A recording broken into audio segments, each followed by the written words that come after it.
Olá, eu sou o Cadu, do Eternos Aprendizes. Olá, eu sou a Babi, do Biologando com Babi. E bem-vindos a mais uma aula do livro A Caminho da Luz, de Emmanuel e Chico Xavier. Hoje falaremos sobre o capítulo 5, a Índia. Isso aí. Mas antes, vamos fazer uma prece pedindo aos nossos queridos irmãos de luz o auxílio e a compreensão do estudo de hoje.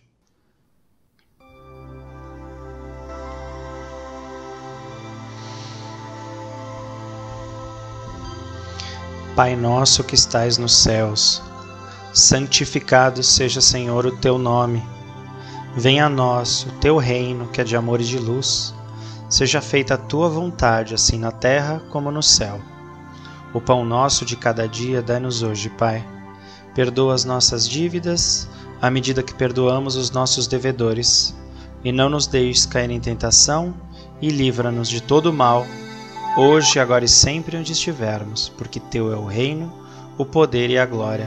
Que assim seja, graças a Deus.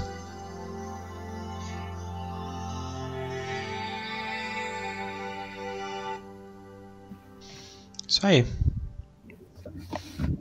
Então hoje vamos estudar o capítulo 5 do livro A Caminho da Luz, a Índia.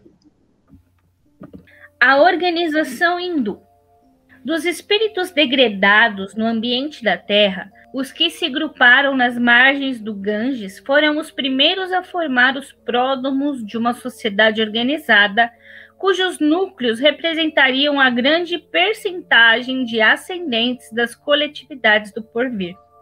As organizações hindus são de origem anterior à própria civilização egípcia e antecederam de muitos os agrupamentos israelitas, de onde sairiam mais tarde personalidades notáveis, como as de Abraão e Moisés. As almas exiladas naquela parte do Oriente muito haviam recebido da misericórdia do Cristo, de cuja palavra de amor e de cuja figura luminosa guardaram as mais comovedoras recordações, traduzidas na beleza dos Vedas e dos Upanishads. Foram elas as primeiras vozes da filosofia e da religião do mundo terrestre, como provindo de uma raça de profetas, de mestres e iniciados, em cujas tradições iam beber a verdade, os homens e os povos do porvir, salientando-se que, também, as suas escolas de pensamento guardavam os mistérios iniciáticos com as mais sagradas tradições de respeito. Então, o que eu entendi da organização hindu foi que essa foi a civilização que vai dar origem a outras civilizações, as grandes civilizações que a gente estuda em história, por exemplo, né? Que a gente vai ver também mais para frente. E que todas as tradições e tudo que a gente, pelo que eu entendi, vive hoje, veio dessa organização, veio desse povo que foi para a Índia. Deixa eu só verificar o que é esse Upanishads aí, que eu realmente não... Upanishads, em sânscrito, são partes das escrituras Shruti hindu, que discutem religião e que são consideradas pela maioria das escolas do hinduísmo com instruções religiosas. Então é bacana, né? A gente tá ouvindo falar já do Abraão e Moisés, então a gente já percebe da evolução e da distância que o tempo tem passado agora, conforme a gente vai estudando, né? E a gente está dando origem, o estudo está dando origem agora à civilização hindu, que fala do hinduísmo, né? Lembrando que tem aquela diferença, né? Do povo hindu e do indiano, né? Nem todo indiano é hindu, né? Então, aqui a organização hindu é o início da Índia, do processo de civilização da Índia, né? A Índia que a gente conhece hoje em dia ela é um pouco mais diferente do que a daquela época, embora ainda tenha muitos laços tradicionais do hinduísmo, né? A Índia ela é bem diferente do que era naquela época, né? Os arianos puros. Era na Índia de então que se reuniam os arianos puros, entre os quais cultivavam-se igualmente as lendas de um mundo perdido, no qual o povo hindu colocava as fontes de sua nobre origem. Alguns acreditavam se tratasse do antigo continente da Lemúria, arrasado em partes pelas águas dos oceanos Pacífico e Índico, e de cujas terras ainda existem porções remanescentes, como a Austrália. A realidade, porém, qual já vimos, é que, como os egípcios, os hindus eram um dos ramos da massa de próscritos da Capela, exilados no planeta. Deles descendem todos os povos arianos, que floresceram na Europa e hoje atingem um dos mais agudos períodos de transição na sua marcha evolutiva. O pensamento moderno é o descendente legítimo daquela grande raça de pensadores que se organizou nas margens do Ganges, desde a aurora dos tempos terrestres, tanto que todas as línguas das raças brancas guardam as mais estreitas afinidades como o sânscrito, originário de sua formação e que constituía uma remanescência da sua existência pregressa em outros planos. Cara, não é legal isso? É bem legal. A gente lê que realmente, se a gente parar para pensar no sânscrito, né, que é o início da nossa comunicação. Emmanuel está dizendo aqui para a gente que ela veio basicamente do conhecimento que as raças antigas tinham e que herdaram lá de Capela. A gente traz a nossa língua, né? Não que o português deve ter, o que a gente é uma raça sânscrito, que veio da latim, Europa, exatamente. Né? Então, que a nossa língua, na verdade, foi originada em outro planeta. Exatamente. A gente pode falar que a gente fala uma língua que é, agora, né, lendo isso, que é metade. Foi criada aqui, mas é originária de Capela, né, cara? Não é fantástico isso, cara? Né? Deixa eu ver outra coisa aqui que eu também achei legal. Falar da questão dos arianos puros, né? Que a raça ariana e da onde veio tudo, né? A gente tem que lembrar que dessa parte da África, né? Do continente africano, e isso a nossa ciência já sabe, né? Isso aí já foi, a nossa biologia já sabe que todas as raças, elas têm um dedinho das raças africanas que se originaram no continente africano, né? E tá aqui mais uma vez, mais uma prova disso, falando a respeito de onde viemos, dos arianos puros, né? Isso é bem legal. O expansionismo dos árias. Muitos séculos antes de qualquer prenúncio de civilização terrestre, os árias espalharam-se pelas planícies hindus, dominando os autóctones, descendentes dos primatas, que possuíam uma pele escura, e deles se distanciavam pelos mais destacados caracteres físicos e psíquicos. Mais tarde, essa onda expansionista procurou localizar-se ao longo das terras da futura Europa, estabelecendo os primeiros fundamentos da civilização ocidental nos bosques da Grécia, na costa da Itália e da França, bem como do outro lado do Reno, onde iam ensaiar seus primeiros passos as forças da sabedoria germânica. As balizas da sociedade dos gregos, dos latinos, dos celtas e dos germanos estavam lançadas. Cada corrente da raça ariana assimilou os elementos encontrados, edificando-se os primórdios da civilização europeia. Cada qual se baseou no princípio da força para o necessário estabelecimento, e muito cedo começaram no velho mundo os choques de suas famílias e tribos. Então, o legal daqui é que a gente vê que nós todos temos vamos dizer, um ancestral comum, no sentido que nós tivemos uma civilização que se espalhou pelo continente europeu e deu origem às mais diversas civilizações, dos mais diversos países. Que não existe, eu sou melhor ou eu sou pior. Não. Nós somos descendentes de um povo que viveu no passado, que vai dar origem a todas as civilizações. E é bacana também que eu entendi aqui no começo, acho muito legal isso, né? Muitos séculos antes de qualquer prenúncio de civilização terrestre, ou seja, voltando lá atrás, os árias espalharam-se pelas planícies hindus. Os árias que é o início dos arianos, né? Árias. dominando os autóctones. Então, quer dizer, já houve uma separação biológica para o que seria a civilização humana e o que continuaria sendo bicho, vamos dizer assim, né? Sendo animal. Né? Não que nós não sejamos animais, mas que continuaria sendo do reino animal do jeito que a gente conhece como animal e o que seria uma civilização, né? Aquela divisão do gene, né? E já mostra, mais uma vez, reforçando a questão dos arianos serem os primeiros, né? Então é bacana isso. E aqui, já falando também um pouquinho, né? Voltou lá atrás, mas na frente, indo também um pouco mais para frente, mostrando para onde os arianos se dividiram, né? Formando a questão do que seria a Europa que nós conhecemos hoje e as nações que a gente conhece também. E já dando também aqui no finzinho a noção do que aconteceu das guerras, né? Na parte da Europa, Inglaterra, Dinamarca, os povos do norte, né? Do frio. Muito legal isso. Os Mahatmas. Da região sagrada do Ganges, partiram todos os elementos e resignados com a situação humilhante que o degredo da terra lhes infligia.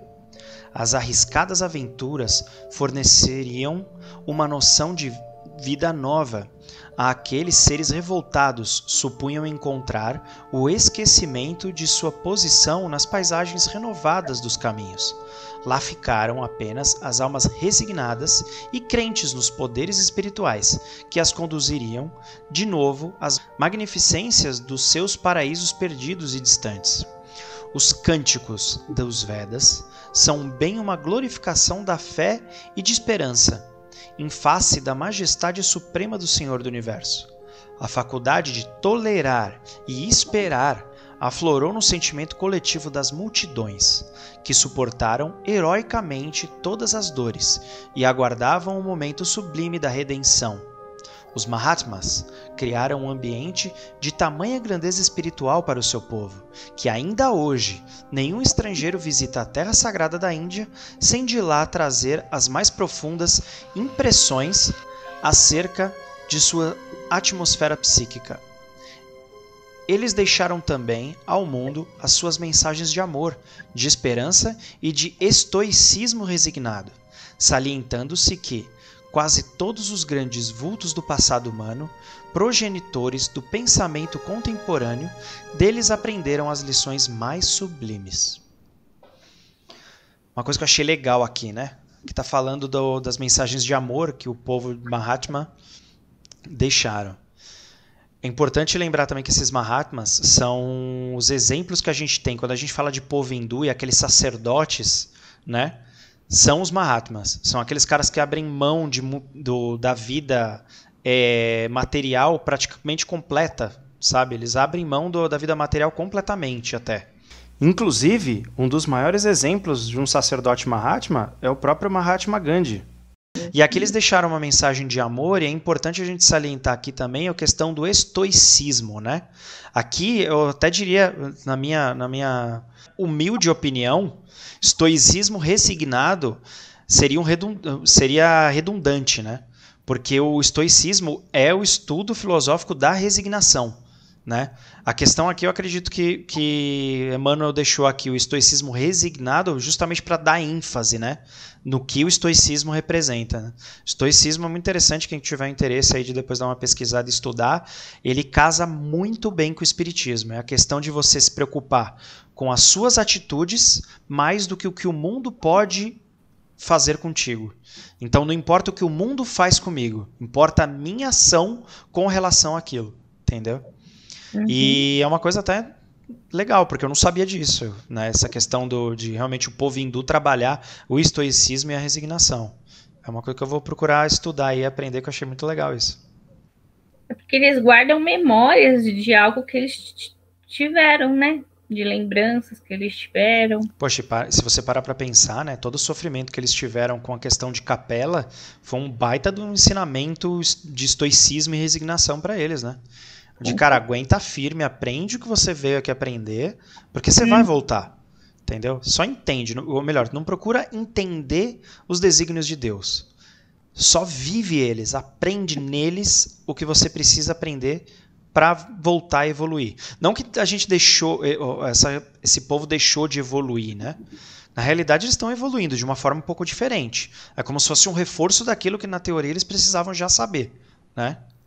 Mas a gente está sempre aprendendo. E a gente tem que agradecer ao Pai pela oportunidade dada todos os dias do nosso aprendizado, né? As castas.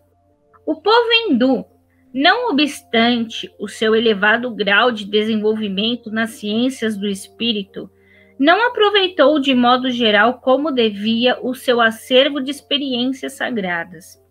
Seus condutores conheciam as elevadas finalidades da vida. Lembravam-se vagamente das promessas do Senhor, anteriores à sua reencarnação para os trabalhos do penoso degredo. A prova disso é que eles abraçaram todos os seus missionários do pretérito, vendo neles os avatares de seu Redentor. Vyasa foi instrumento das lições do Cristo, 6.000 anos antes do Evangelho, cuja epopeia, em seus mínimos detalhes, foi prevista pelos iniciados hindus, alguns milênios antes da organização da Palestina. Krishna, Buda e outros grandes enviados de Jesus ao plano material para a exposição de suas verdades salvadoras foram compreendidos pelo grande povo sobre cuja fronte derramou o Senhor em todos os tempos as claridades divinas do seu amor desvelado e compassivo, mas como se a questão fosse determinada por um doloroso atavismo psíquico, o povo hindu, embora suas tradições de espiritualidade, deixou crescer no coração o espinho do orgulho, que, aliás, dera motivo de seu exílio na terra. Em breve, a organização das castas separava suas coletividades para sempre. Essas castas não se constituíam num sentido apenas hierárquico, mas com a significação de uma superioridade orgulhosa e absoluta. As fortes raízes de uma vaidade poderosa dividem os espíritos no campo social e religioso. Os filhos legítimos do país dão-se o nome de Árias, designação original de sua raça primitiva, e o seu sistema religioso, de modo geral, chamava-se Arya Dharma, que eles afirmam trazer de sua longínqua origem e em cujo seio não existem comunidades especiais ou autoridade centralizadora, senão profunda e maravilhosa liberdade de sentimento. O que me deixou mais impressionada nessa parte de castas foi o orgulho que eles tinham, porque através do orgulho que eles criaram esse sistema de castas.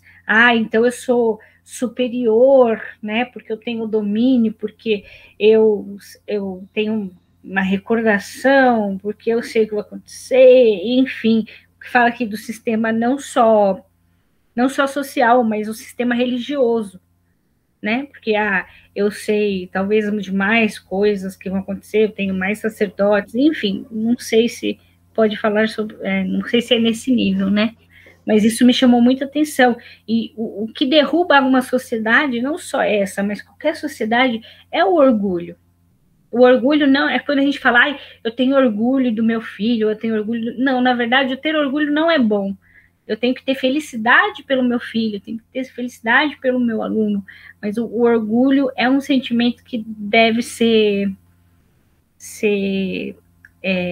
pensado, testado, para que a gente realmente elimine. Eu sei que é difícil porque somos ainda bem primitivos, né? Eu não sei na questão do português falando, né? Mas a questão do orgulho, ela remete muito a eu tenho orgulho porque o que é meu, ou aquele algo que eu tenho orgulho é melhor do que os outros, né? Então, principalmente quando você fala tenho orgulho de mim mesmo, você tem que ser orgulhoso do que você se tornou. Mas eu acho que no sentido de ser melhor que os outros, né? Na realidade, você pode até, eu penso assim, você pode até se orgulhar, mas de repente você tem que saber, ter noção que você está um passo à frente, mas saber que em alguns casos você também está um passo atrás e ter essa humildade no mesmo nível, né? Então aqui nesse slide, né, um slide anterior aqui, a gente está falando das castas, né, que é justamente essa questão da divisão, né? E aqui fala que o povo hindu, não aproveitou de certa forma, né? Eu acho que isso aqui não é nem tipo, olha só, eles não aproveitaram, não é. Olha o quão importante é a gente aproveitar a nossa oportunidade, né? Mesmo tendo ajuda, isso eu acho fantástico, porque isso mostra para todas as pessoas que, assim como eu, têm um carinho pela parte religiosa, né, o espiritualista do hinduísmo, que eu acho muito legal. A gente está falando aqui de Krishna, de Buda. Aqui já é mais uma prova, outra prova que a espiritualidade está trazendo para a gente de que eles existiram, assim como Cristo, e que vieram com um trabalho similar para tentar apresentar para a civilização, essa civilização que estava ali na beira do gente, vocês estão errando, se corrige, sabe? Tentar apresentar o lado certo, o lado da caridade, o lado da coletividade, o lado do amor, né? Manter a religiosidade vívida nas pessoas que viviam lá, né? Embora algumas pessoas, com certeza, porque quando a gente, não vamos generalizar, ainda mais o povo da Índia, né? Que é um povo tão grande, gente, pelo amor de Deus. Então não dá para generalizar que todo mundo, ninguém que estava lá aproveitou alguma coisa. Claro que muitas pessoas aproveitaram, reencarnaram em outra civilização, talvez tenham voltado até para o planeta de origem, porém, a maior parte, o Emmanuel está deixando bem claro aqui que não soube aproveitar. Então a gente leva, pelo menos o que eu levo para mim nesse ensinamento é a importância da gente aproveitar a oportunidade, né? Então da mesma forma que eles tiveram Krishna, Buda, a gente tem os nossos também, né? A gente teve Chico, a gente teve Madre Teresa, a gente tem Irmã Dulce. A gente tem o próprio Divaldo, que graças a Deus ainda está conosco aqui. A gente tem várias outras personalidades que não são tão conhecidas da mídia, né? Mas que, cara, estão no nosso dia a dia, entendeu? E que talvez não tenham os nomes guardados nas tabuletas e nas tábuas da posteridade, na história, né? Mas que elas vêm com a nossa obrigação de trazer esse amor de Cristo, de trazer todas essas lições para a gente. A gente tem que saber aproveitar, saber enxergar essas lições e aproveitar para a gente, né? Porque eu não sei vocês, mas eu não quero ter esse degredo. Eu quero conhecer Capela, eu quero conhecer uns planetas aí bem loucos, assim, pá, entendeu? Tô pensando assim, o povo, o egípcio, a maioria, a grande parte já voltou, né, para Capela. Sim. Com certeza. Quem sabe a gente não é um desses povos do hindu que ainda não aprendeu a lição. Sabe, muito provavelmente, né? A gente está aqui, não está em Capela. Fomos exilados uma vez e ainda não aprendemos a lição. Os trabalhadores da última hora. Quer ser exilado de novo? Né? Eu não. Somos os trabalhadores da última hora. Ou vocês aprendem, ou vocês aprendem. E que hora, hein? Para encarnar no planeta. Os rajas e os párias. Na verdade, esses sistemas avançados de religião e filosofia evocam o fastígio da raça no seu mundo de origem, de onde foi precipitada ao orbe terreno pelo seu orgulho desmedido e infeliz. Os arianos da Índia, porém, não se compadeceram das raças atrasadas que encontraram em seu caminho e cuja evolução deveria representar para eles um imperativo do trabalho regenerador na face da Terra. Os aborígenes foram considerados como os párias da sociedade, de cujos membros não podiam aproximar-se sem graves punições e severos castigos. Ainda hoje, o espírito iluminado de Gandhi, que é obrigado a agir na esfera da mais atenciosa psicologia dos seus irmãos de raça, não conseguiu eliminar esses absurdos sociais do seio do grande povo de iniciados e profetas. Os párias são a ralé de todos os seres e são obrigados a dar um sinal de alarme quando passam por qualquer caminho, a fim de que os venturosos se afastem do seu contágio maléfico. A realidade, contudo, é que os rajas soberanos, ao influxo da misericórdia do Cristo, voltam às mesmas estradas que transitaram sobre o dorso dos elefantes ajaezados de pedrarias, como mendigos desventurados, resgatando o pretérito em avatares de amargas provações expiatórias. Os que humilharam os infortunados, do alto de seus palácios resplandecentes, volvem aos mesmos caminhos, cheios de chagas cancerosas, exibindo a sua miséria e a sua indigência. E o que é de admirar-se é que nenhum povo da Terra tem mais conhecimentos acerca da reencarnação do que o hindu. Ciente dessas verdades sagradas desde os primórdios da sua organização nesse mundo. Não é só uma encarnação que esse povo teve, não. Foram várias. E pelo orgulho, né? Pelo orgulho e vaidade, esse povo provou da lei da ação e reação, né? Não, e é legal que aqui está deixando bem claro que os aborígenes existiam por dois motivos, né? Vamos dizer assim, não digo os aborígenes, mas a questão da ralé, né? Para eles lá. Uhum. Existiam por dois motivos. Uma, para dar uma oportunidade de praticar os ensinamentos, né? Os ensinamentos do influxo da misericórdia do Cristo, né? E aqueles que não conseguiram fazer isso, na próxima encarnação voltam nesse mesmo papel para sofrer as mesmas chagas que eles causaram, né? Uhum. Então, quer dizer, você comete o erro numa encarnação, sofre o erro que você cometeu na próxima, né? Você literalmente colhe o que plantou, e na terceira encarnação você ainda tem a oportunidade, independente da atuação, de poder ser mais misericordioso ou vir naquela mesma situação, né? Mas assim, isso aqui é mais uma prova de que semeadura é livre, mas a colheita é obrigatória.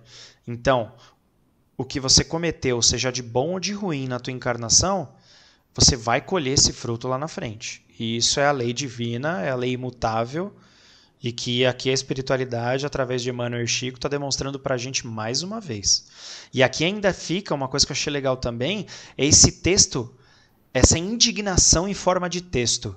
E o que é de admirar-se é que nenhum povo da Terra tem mais conhecimento acerca da reencarnação do que o hindu. Ciente dessas verdades sagradas desde os primórdios das suas organizações nesse mundo. Não é legal isso, cara? O que me deixa mais intrigada é que a gente que é reencarnacionista, que tem o entendimento de tudo isso, e ainda a gente dá aquelas deslizadas e continua fazendo as burradas, sabendo que a gente vai voltar, né? E vai ser cobrado cada coisinha que a gente prometeu fazer e não fez, né? Ou deslizou. Em face de Jesus. Nos bastidores da civilização, somos compelidos a reconhecer que a Índia foi a matriz de todas as filosofias e religiões da humanidade, inclusive do materialismo, que lá nasceu na escola dos Charvakas. Um pensamento de gratidão nos toma o íntimo, examinando a sua grandeza espiritual e as suas belezas misteriosas. Mas, acima dos seus yogis e de seus mahatmas, temos de colocar a figura luminosa daquele que é a luz do mundo e cuja vinda à Terra se verificaria para trazer a palma da concórdia e da fraternidade para todos os corações e para todos os povos, arrasando as fronteiras que separam os espíritos e eliminando os laços ferrenhos das costas sociais, para que o amor das almas substituísse o preconceito de raça no seu reinado sem fim. Nesse slide, o que me chamou a atenção foi que, assim, o povo da Índia é o que deu origem a todas as civilizações que hoje existem no planeta, falando de civilização ocidental, né? E que continuou errando, e Jesus, que tinha mandado um monte de orientandos dele para a Terra, agora falou, não, eu tenho que descer em pessoa, porque não está dando certo, eu preciso levar esse ensinamento para eles, né? E pela sua misericórdia divina, veio nos socorrer. Exatamente. Embora a Índia seja o berço das religiões, né, das filosofias que a gente conhece hoje, né, e tenha o dedo de Jesus e da pleia de trabalhadores da espiritualidade superior, né, tá claro aqui que algo deu errado. Que com o passar do tempo as coisas foram se desvirtuando e assim, todos nós sabemos, nós que estudamos o espiritismo, nós sabemos que a espiritualidade ela tem um limite para interferir no nosso livre-arbítrio. Nós temos que evoluir com as nossas próprias pernas, né? Então, o que a espiritualidade pode trazer para a gente, é o que ela sempre trouxe, foram os bons exemplos. Então, espíritos mais elevados que tomam a encarnação como uma real prova e contribuição para os seus irmãos, descem aqui na Terra e servem como exemplos. E foi isso que Jesus foi para nós. O Evangelho de Jesus é o manual que Jesus deixou para a gente. E que não foi alguém que ditou e pronto, e acabou. A gente tem a comprovação aqui da própria espiritualidade através de Emmanuel e de Chico, de que Jesus existiu, de que Jesus veio através do seu Evangelho e não só pregou seu Evangelho, como foi exemplo vivo dele. Ele foi o Evangelho, né? O Evangelho é as experiências, os ensinamentos que ele teve encarnado na Terra. Então Jesus olhou, talvez, assim, muito preciosismo da nossa parte tentar entender o pensamento da espiritualidade de Jesus para vir aqui, né, na Terra, mas eu penso que assim, ele falou, eu acho que preciso de um exemplo que realmente vingue, um exemplo que realmente seja o correto, né? Porque se a gente lembrar aí de Moisés, os 10 mandamentos, né? A civilização ela foi evoluindo num nível onde não era mais necessário as pessoas crerem em um Deus punitivo, e sim num Deus amoroso. E Jesus veio trazer isso pra gente, né? Foi a segunda revelação, ele veio mostrar pra gente que Deus é um Deus de amor. E que o Evangelho ele se baseia através das leis de amor. Ame a Deus acima de todas as coisas e o próximo como a si mesmo. Então, só nessa frasezinha simples, né, a gente consegue perceber o quão complexo é esse ensinamento para a gente poder colocar em prática no nosso dia a dia, né? Então, ame a Deus sobre todas as coisas, ou seja, aceite que existe a natureza, a Deus, ou o nome que você queira dar para essa superioridade, né? Aceite e a ame. E ame a si mesmo e ame o próximo no mesmo patamar. Aprenda a se amar e aprenda a amar o próximo. Cara, é o principal e único mandamento que Jesus veio trazer pra gente. E foi um mandamento que não só a Índia, mas todos os povos, a gente não consegue colocar o pé da letra. Então, da mesma forma como Emmanuel deixou no slide anterior a indignação dele para as pessoas saberem, para os hindus saberem do processo e mesmo assim não trabalharem isso neles, poxa, a gente aqui que está falando, vocês que estão assistindo, todo mundo que aqui conhece o Evangelho de Jesus, ou pelo menos, mesmo não conhecendo, no fundo sabe a importância de ser caridoso, amoroso, de amar o próximo, ou pelo menos demonstrar o teu carinho, né? A empatia pelo próximo. Então, da mesma forma que Emmanuel demonstrou o quão abismado ele ficou com isso, gente, vamos ser o exemplo, vamos tentar fazer isso, porque eu não quero que daqui milênios tenha um livro falando sobre nós. Poxa, esse povo era super... Eles sabiam das coisas, sabiam até que existia um mundo espiritual, sabe? Jesus veio à Terra ensinar para eles e mesmo assim eles não conseguiram, entendeu? Então é um esforço diário que a gente tem que fazer, que na teoria é muito simples, como no português, né?